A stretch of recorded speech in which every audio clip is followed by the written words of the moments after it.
大家好，去泰式餐厅有一道必点的菜，那就是拍泰，泰式炒粉。今天我要和大家分享一下如何做出地道的泰式炒粉。这种米粉是湿米粉，用温水泡5分钟即可，千万不要煮。下面准备配料，切点蒜末，这是甜辣口味的萝卜干，切2根大蒜苗，切几根韭菜提味配色。这是自己做的豆腐干，把烤熟的花生米切碎，也可以这样压碎。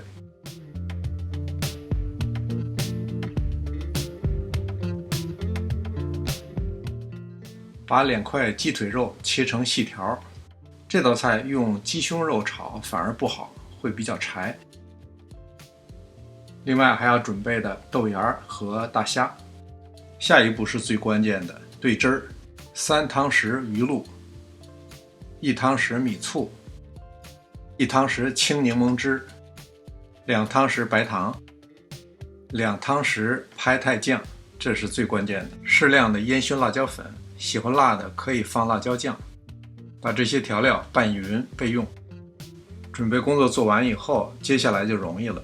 由于是鸡腿肉，没有上浆，直接炒也没有关系。表面都变成白色以后，下入大虾。鲜虾炒变色以后，下入蒜末和蒜苗。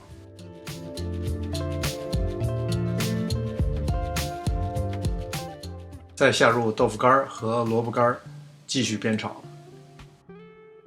接下来要炒鸡蛋，炒菜锅大就比较好操作，把菜都赶到一边，倒少许油，再打2个鸡蛋。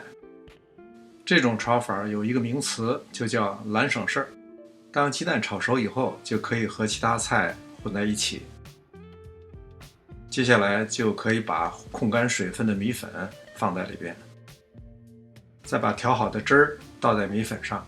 泰式炒米粉一般是比较湿，但是湿的程度又不能是提起来往下滴水。锅底现在有很多调料汁，不过一会儿米粉就会把这些汁都吸收掉。米粉吸足调料以后，倒入豆芽，不能炒时间过长，迅速拌匀，关火，撒入韭菜和花生碎，拌匀以后就好了。这道菜有明显的5种口味：酸、辣、咸、甜和浓缩海鲜的味道，那是鱼露的特殊鲜味。有了泰式炒粉酱，实现这些口味就不难了。谢谢您的观看，别忘了点赞订阅。这里是上师厨房，我们下次再见。